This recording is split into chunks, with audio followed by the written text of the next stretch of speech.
กินได้อยู่บ่ลาบสิ้นได้กินแล้วบ่สัจจาแล้วบ่จ้าน้ำดอยอยู่กินได้บ่โยนี่เด้นี่พอดีแล้วเอาซื้อมาฝากเอาอันนี้แม่นเอาแม่ด้วยใช่ได้มันมีต้มน้ำอยู่นี่เอามาอีกจักถ้วยนึงก็ได้เอามาบาทงานเลยหมูจอดดาวในออนโควิดน้ำต้มมันชุกหรือลิบนี่ใบนั่นดิบแล้วลาบดิบบ่อ๋อมักขนาดลาบดิบนี่มักกินบ่แต่ไหลมาบ่สุดเลยบ่ประตูลาบสิ้นนี่แซ่บบ่เอาเห็นหม้อนั้นเอามานั้นมันเฮ็ดกันเองว่าต้ม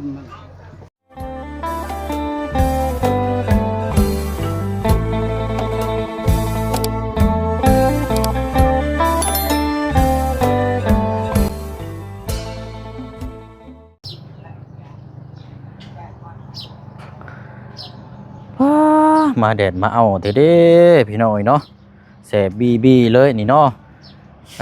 เอาพี่น้องเนาะก็เชื่อว่าจบจากเวียกงานทางวัดเนาะมอบกองเพลแล้วก็พร้อมด้วยคณะพระป่าสามัคคีทีมงานแล้วก็ทางผู้ใหญ่ใจบุญที่มีส่วนร่วมเนาะพี่น้องเนาะก็ได้ถวายมอบเสร็จพิธีเรียบร้อยแล้วพี่น้องเนาะหลังจากนั้นก็กลับมาลุยงานเวียกน้ำกันต่ออีกบัดนี้พี่น้องเนาะเมื่อวานนี้ก็มาหาทางแม่น้องเอิงแล้วบัดนี้เงินจำนวนยังเหลือแล้วบ่เชื่อก็ได้ว่าจะซื้อลาบซีดมาให้เราเพราะว่าทางแม่น้องเอิงนี่บ่มีรถไปซื้อก็เลยซื้อมาให้ทางประตูเราเนี่ยพี่น้อยเราบอกเราอยากกินลาบซีนก็เลยซื้อมาให้เอาพี่น้องเนาะแล้วก็มาพบเจอทางอาโกยมาแต่บ้านกระตุกเนาะถึงใส่สิมาเยี่ยมทางประตูนี่แหละพี่น้องจะว่าเป็นอ้ายน้องกันจังบ่จักอันนี้พี่น้อยเนาะเอาเดี๋ยวพูดคุยถามเรื่องราวคร่าวๆน้ำกันเนาะพี่น้องเนาะกราบทักทายสบายดีและสวัสดีพ่อแม่พี่น้องเบิดสุขุสุคนนะพี่น้องเด้อเนาะมาพบมาเจอกันอีกคือเก่าคือเดิมเนาะบรรยากาศโอ้ยร้อนแห้งมื้อนี้พี่น้องเนาะไปอะไรพี่น้อยเนาะเดี๋ยวเข้าไปเอาลาบสิ้นอันนี้ไปให้เราก่อนเรากินข้าวได้บ่ได้ว่าจังไดเนาะทางประตูน่ะก็บ่ได้ถามข่าวๆตั้งแต่หลายมื้อที่ผ่านมาเอาบัดนี้พี่น้อยเนาะโอ้มาตุ่มโฮมกันอยู่นี่เบิดเลยอันนี้เนาะเบิ่งพี่น้อยเนาะทางน้องอ่อนแล้วก็ทางแม่น้องเอิงเนาะพี่น้องเอ้ยมีแต่แม่ลูกซี่เนาะแมวแห้งเขามาดาวแห้งเลยอยู่เข้าถ้ากันกินแล้วบ่เข้านี่แกงหน่อไม้นี่อันนี้หน่อไม้บ่นี่นะโอ้ยเอาเบิ่งเด้ออันนี้มาเนี่ยน้ำกันจะคนอันนี้นะ3 คนบ่โอ้ยแหน่งมันแต่ว่าแบบนี้ได้แซ่บเนาะเอาแกงหน่อไม้เนาะหลายคนกินก็แซ่บอยู่ดอกใช่ล่ะทางน้องอ่อนลูก1 2มานับกัน2 คนบ่2 คนไปซ้อน2 คนเอาไปซ่อนอายุหากินเนาะ2 คนมาน้ำแม่ไปเอาแทงคนปลูกมันนั่นแล้วเหรอบ่ยังบ่มียังบ่แล้วอยู่บ่มีต้นยังไปสวนเฮาอีกไปเฮาไปเอาให้เขาซอยกันเนาะอันนี้คันสิว่าก็เป็นคู่ฮูกันได้นี่พี่น้องไปหาอยู่หากินนี่ทั้งแม่น้องเอิงแล้วก็ทั้งน้องอ่อนนี่ไปน้ำกันหาน้ำไม้น้ำมันขายแล้วก็สอดปูสอดปลาอายุหากินเนาะเอาแห้งก็เอาน้ำกัน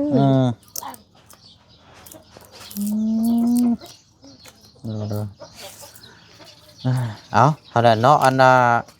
ทางประตูเราเป็นจังได๋เรากินข้าวหรือบ่ยังบ่เอามื้อนี้ก็ตามนัดหมายจุดนัดพบที่ว่าไว้เมื่อวานนี่ได้บ่ายโมงก็พอดีเลยก็มาแต่เวียกทางวัดก็แล้วก็มานี่ก่อนไปหน่อย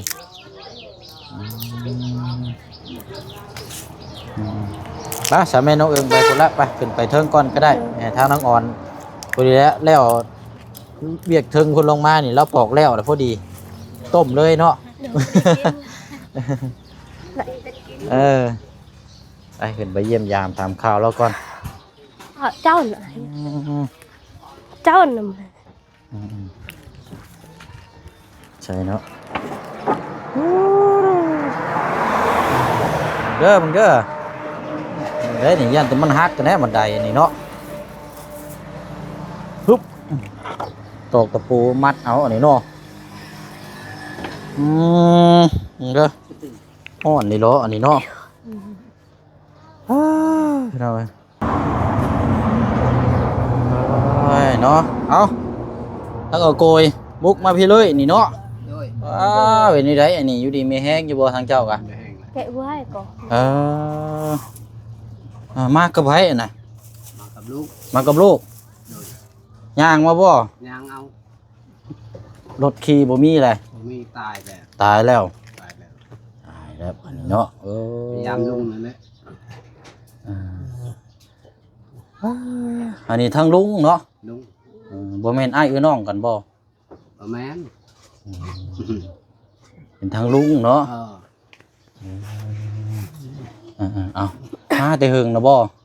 ก็เดี๋ยวนี้เลยโดยเชียงเข้ากับเรียกเข้าตำ เจ้าหากันมานี่บ่ ด้วย อ๋อบัดนี้เมื่อจังโมงบัดนี้ จักแล้วนาบึงนั่นจะหน่อยมือ คำจังน้อยพุ่นแหละเนาะ ด้วย เลยเอาเนาะมาเยี่ยมยามถามข่าวเป็นยังไงพ่อตู้ฮะ ไปน้องไอ้ การหายอยู่หายใจเราเป็นยังไงซะนั่นคือเก่าอยู่อันเวลาอันนี้ก็นั่งแบบนี้บ่นอนยังบ่ได้บ่ ดู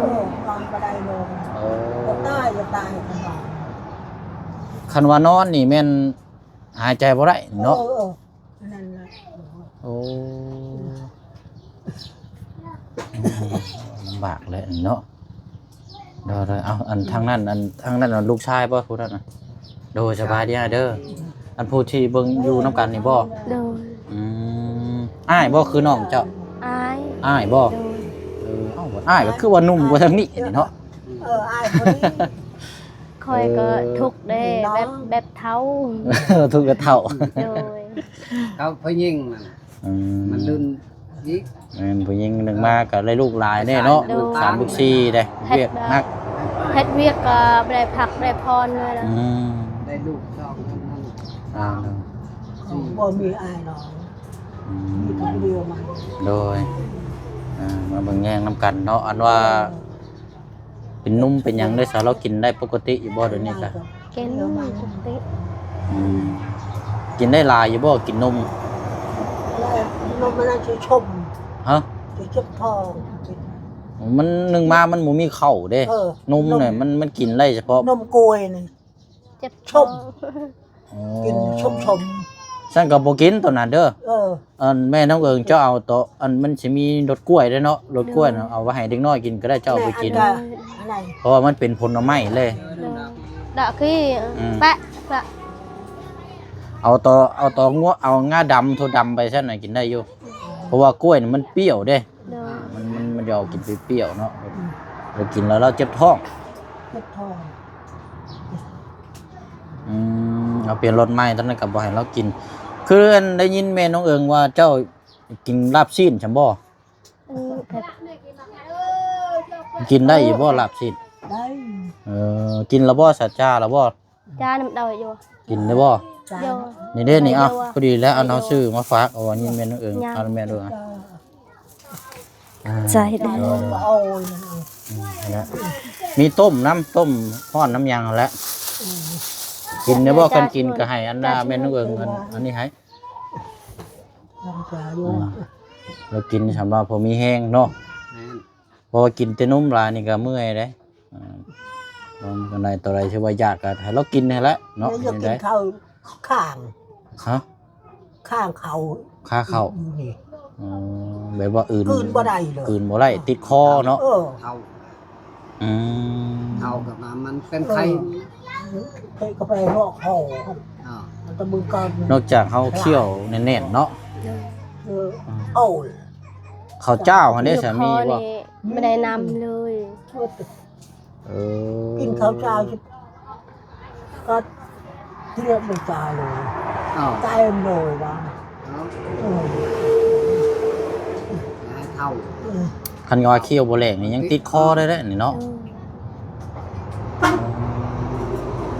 เดี๋ยวอยู่กับคนบ้านอยู่กับหัวโพนี่ อืม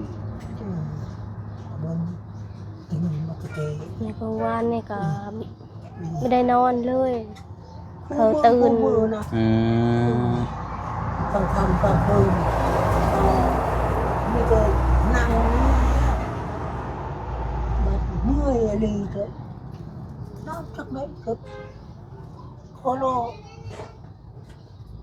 นั่งอ่ะ นั่งยากซั่นบ่ เออห้องทางกระโดดนี่ไปบ่ได้เลยเป็นไม่ย่างโอ้ยตายเลยอืม ได้หนู เออ มัดแบบมีแต่กระดูก เออ อ๋อ จอยแหล้วเนาะข้าวน้ำกินบ่แซ่บ อืม เว้าหลายนี่ก็บ่ได้เด้นี่เมื่อยคือกันเด้นี่ ไปใช่ มือแห้ง เนาะ มือแห้ง เออ ไปดิใช่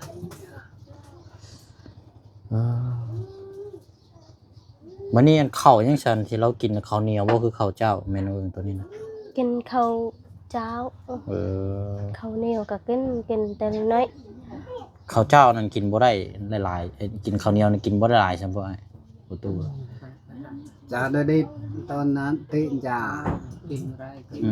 ไร มได้แต่ข้าวเจ้า กิน เนาะ แต่น้อย พระเจ้าไหน ข้าวเจ้ามันเป็นประเภทนิ่มๆแน่เนาะข้าวเหนียวนี่ต้องหย่ำเคี้ยวเด้ ก็ เคี้ยวบ่แลกนี่ไปอื่นไปติดคอนี่มันยุ่งเด้นี่คอเดืองนี่ วันนี้เขาให้เฮ็ดให้เธอกินก็บ่ได้หลายซ้ำกินแต่น้ เอ อย เอาลองเบิ่งซะบัดนี้แล้วเราสิกินเลยบ่ข้าวนี่ถามเราเบิ่ง จ้า สิกินแล้วบ่มันกินก็ให้ทั้งเมนูเอิงแตงมากันนะกินแล้วแหละข้าวเจ้า และอันนี้แต่งานแต่มา ให้ เอ้ เรา แต่งาน เอาแตงมาลด และน้ ได้ อง ใช่ ชาย ไกล ไป ก็ น้อง พี่จ้าบางไกล เอออยู่นี่แหละนั่งอยู่นี่แหละเดี๋ยวลูกหลานเฮ็ดให้เด้ อืม เอาถ้วยมามันมีต้มน้ำอยู่นี่เอามาอีกจักถ้วยหนึงก็ได้เอามา เอ็ดบาทแต่งานเลยห ห มู รือว่า จอด จัง ดาว ค่อย ในออน บ่ ทวิต น้ำต้ม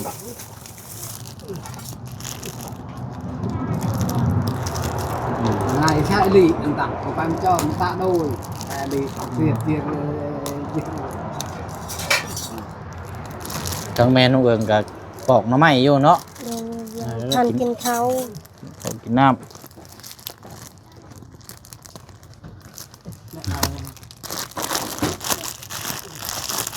นะเขาวเหนียวบ่นั่น ดู เอาเราสิย่ำได้อยู่บ่ซะข้าวเจ้าบ่ได้หนึ่งบ่อ้ายข้าวเจ้าบ่ได้หนึ่งบ่แม่นเอ้ย นึ่งละตาแดกกินเนื่องดอกชายอ่ะกุ้ยไอ้ดอกชายเราไม่อยากกิน โอ้เอาแล้วแต่เถอะคันว่านั้นกินแล้วก็กินกับน้ำแล้วลองเอาเนาะนี่แฮงเอาแล้วอาโกนี่กินเป็นหมู่เราเนี่ย đây ra đấy kinh leo ไปกินมาแล้วบ่ จ่ายี่อ่ะจ่าเป็นเนยเลยอ่ะ trả lời trả trả ก็อยากกิน trả lời อืม กินก่อนเนี่ย เอา เอา ผ่า ขึ้ น น เลย ไปเราชอบเนี่ยก็แล้วนอนชอบ เยอะมาไอ้เอ้ย จะเราเยอะ cái ấy nè ơi hai lì đó เลยมักเอ้ย mà โอ้ cái đếp อันลาบนี่จะเบิ่งอยู่หั่นมันชุกหรือลิบนี่เบิ่งเนาะเอ้ย ดิบ đếp đấy ลาบดิบบ่ đếp โอ้ khắc măng khả năng ลาบดิบนี่มักกินบ่ còn Tại lại maบ่? จ่าโดยเคยเราเนาะ แล้วเราอยู่นั่นจับตักมาอยู่เนาะตักกินได้อยู่ เคยเรา อืมเด้อมันฮ้อนเด้อประตูเออ ได้เลยช่วย ra chà chà อืม dạ ตักเนาะยังกินได้อยู่ แต่จ่า โอ้เอา จ่าแหละกับแม่จ่าขี้ อืมเด้อน้ำมันฮ้อนเด้จังว่านั่น แหวกหมวดจะหลอดจะหลอด นี่ก็ไปกินน้ำนี่ให้มันลงเลย อืม ให้กินมันลง แม่นน้ำรองคอ ดู เนาะเขาก็คือว่ามีคือดำไปนิดนึงแท้น่ะเขาให้บ่นั่นน่ะ เขาให้ เออ อื ให้ ม เองเขาแม่นเขาตลาด เอา cha đôi cửa đó nè กันกินจังซี่นี่ได้หลายกันกินแบบนี้เนาะเอาน้ำมาให้เรานำแน่ bị khòn น้ำกิน bị น้ำ khòn ấy đừng đôi cửa bị khòn tụ đôi mới chưa ổn mụ hay là đôi cửa ấy đôi จ้าจ้าจ้า ได้เรื่อง จ้า จ่าย ตาจ้าเจ้าก็บอก อืม tăng khao ย่างคู่มือเลยแต่ละเจ็บ ไตแล้วจะมาเนี่ยก็เนาะ ซีหลับ ข้ามขัวอูเนาะ คู่มือเลยไม่ยาก จะมาซุมือบ่ เนี่ยนาวันเทศวันเช้าวันพฤหัสไม่ยาก เออ อืม ไปวันเช้าไปราคาเดียวไม่ยาก เมียงอะไร khao ก็เข่าบ่ตัวนี้จะว่าสินิ่มกว่าบ่จัก khao này bằng khao อันนั้นมันเข่าให้มันจะแข็งกว่านั้น này bà เข่าตัวอันนั้นนี่แหละแม่น้องเอิงนี่แหละให้เขา bằng khao โจ๊กกิน cái này phải sư ติดเข่ากันเนาะจนเหียดเบิดเลย rồi เล่ากัน khao khao này ngam thì bà hay phú เข่ากับลาบซีนเนาะโอ้มักสุดเลยบ่ประตูลาบซีนนี่แซ่บบ่เอา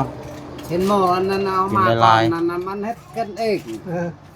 ว่าต้มมัน เออ เล็กจัง แต่ว่าหนึ่งมานี่คือว่าได้เป็นซีนนี่ต้องเคี่ยวให้แนกได้เดี๋ยวมันติดคอติดหยังโอ้ยกินลาบซีนนี่กินข้าวได้หลายเด้นี่โน่ rồi lái ได้ เออ ต้องมันอ่อนเด่น โดย ตัวข้างอยู่ก่อน อันว่า hai khoe phải sư ta lót khoe bông mi lót bay đây อืม mưa ta hết việc chờ mưa nhàng nhàng dù ban đông โดย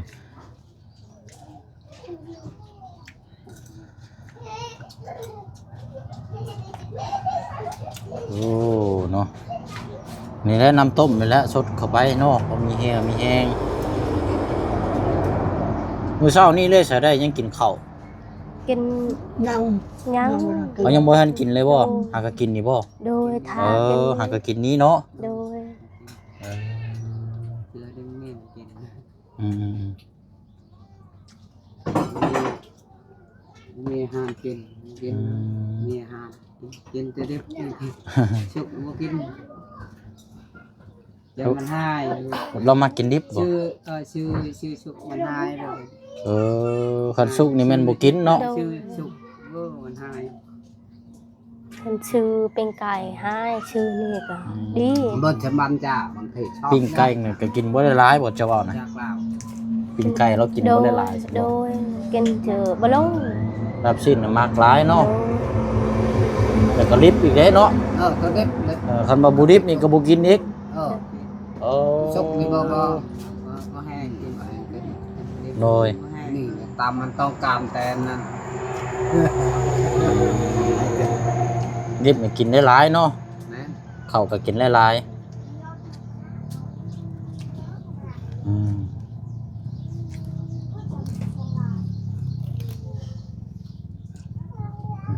ใครดอกข้าวมันยังอ่อนกว่าข้าวให้อยู่ดอก được này cả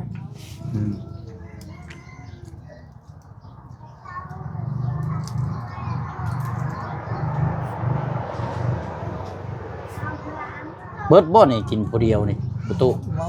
ฮะ ở một อันนี้ เฮ็ดในได้บัดนี้มัน ตอนค่ำ กินบ่เบิดแล้วสิเอาไปขั่วไว้บ่หรือว่าเก็บไว้ในได้บัดนี้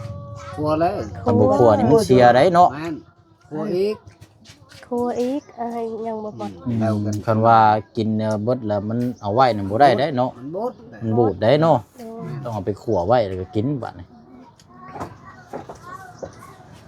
อืม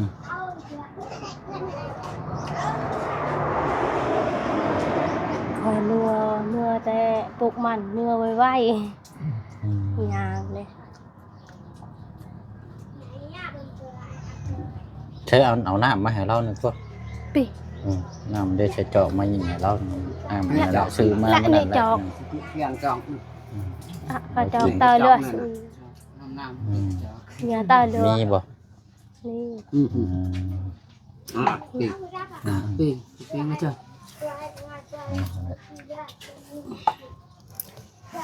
ทีนี้เราก็จะไปขั่วอุ่นไว้ให้เราเนาะอันทั้งแม่น้องเอิงนี่เจ้าขี่รถจักรบ่ได้เป็นบ่ซะ เป็น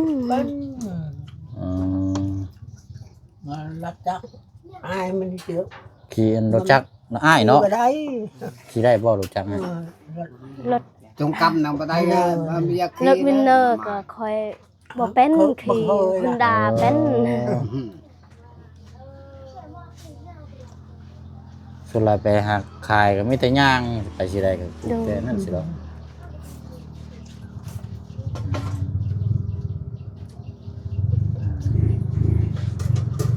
รถอีห้างถึงมีเบรกขี่บ่ได้ มีรถอีห้างซั่นบ่ รถอีห้างอายนี่ อ๋อนึกว่ารถอีห้างเจ้านะ บ่มีคอยไปใช้ก็ย่างตีนนี่ นี่คือ ไป เขา เฮ็ด ใน เวียก ตาย ก็ นะ ย่าง เอา ตีน ย่างเอาแป้งตายอีก เป็นมันนักเลยเนาะซ่อมนี่แหละก็คือเก่าหั่นแหล้วได้เสียเงินซื่อๆนะ แห้งแป้งแห้งเกิมเงินก็ลายมาลายเลยปะเยอะย่างเอา ไปชงแห้งละย่างตีนนี่เขามีแตะขี่รถหมดคอยก็ย่างตีน จนกลางคืนเหมือ แต่ว่าทางประตูเรานี่ได้กินลาบสิ้นนี่ลาบดิบนี่ดีใจสุดๆแล้วมื้อนี้เนาะ ดู โอ้ยเอากินในลายประตูเนาะสิได้มีแห้งคำมันเดือก็ให้ทางลูกเต้าขัวไว้ตามนั้นแล้วเดี๋ยวให้ทางประตูเรากินข้าวต่อพี่น้องบ่เชื่อก็สิไปเวียกต่ออีกก่อนเนาะแล้วเดี๋ยวสิมาเยี่ยมยามถามข้าวใหม่ทางแม่น้องเอิงนำเนาะเฮ็ดแนวอยู่แนวกินแกงหน่อไม้แล้วเจ้าก็เนาะ เอาเบิ่งถ้าช่วงแรงถ้าว่าท่านอะไรบ่เชิงสิมาเยี่ยมยามใหม่เด้อไปเด้อโกยเด้อโดยเอาเด้อเด้อ ให้ตัดไฟ เอาไม้มาพี่น้องเนาะเนาะดีนี่จมบ่อยากอีล้อนี่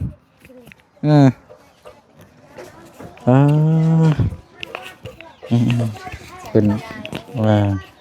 ขึ้นกับอาหารการกินนี่แหละเนาะถ้าบ่มีแนวกินนี่ยังเมื่อยบ่อยๆลงแหละไปเบิ่งไปก่อนบัดนี้พี่น้องชาเนาะก็เนาะจนมันหักเด้อนี่อึ๊บคืออะไรขย่อยพี่น้องเนาะฟ้าแสบบีก็นั่นแหละพี่น้องเนาะซื้อกับข้าวกับน้ำมาให้ทางประตูเราเนาะเป็นลาบสิ้นแต่ว่าลาบสิ้นนี่ก็ต้องเป็นลาบดิบเนาะถ้าลาบสุกนี่ก็บ่กินอีกตามลูกแล้วเว้านี่พี่น้องซื้อมาลาบสุกนี่ให้อีกได้พี่น้องเนาะแล้วก็กินข้าวจกได้กินเองเนาะพี่น้องเนาะก็ถือว่าดีขึ้นกว่ามื้อนั้นอยู่มื้อที่บ่เชียงมามื้อนั้นนั่นป้าหายใจกังบุบะมื้อนั้นพี่น้องเนาะหรือว่าขึ้นกับอาหารการกินนี่แหละเนาะมื้อนั้นก็เพราะว่ามีนมมีหยังซื้อมาให้เรากินแล้วก็พอมีเหือมีแห้งเนาะอาศัยทางลูกเต้าก็คือว่านะพี่น้องแต่ละคู่แต่ละคนก็ลูกหลานก็หลายแต่สิเบิ่งลูกเต้าเนี่ยจักสิเบิ่งทางพ่อแม่เนี่ยมนุษย์การอาหารการกินเนาะมันก็บ่ทั่วบ่ถึงเนาะเอาล่ะพี่น้องเนาะก็คลิปนี้เด้อเนาะก็ขอบใจขอบคุณสาธุโมทนาบุญกับทางอยู่ทางต่างประเทศเนาะพี่น้องเนาะเป็นคนเดียวกันครับที่บ่แจ้งมอบ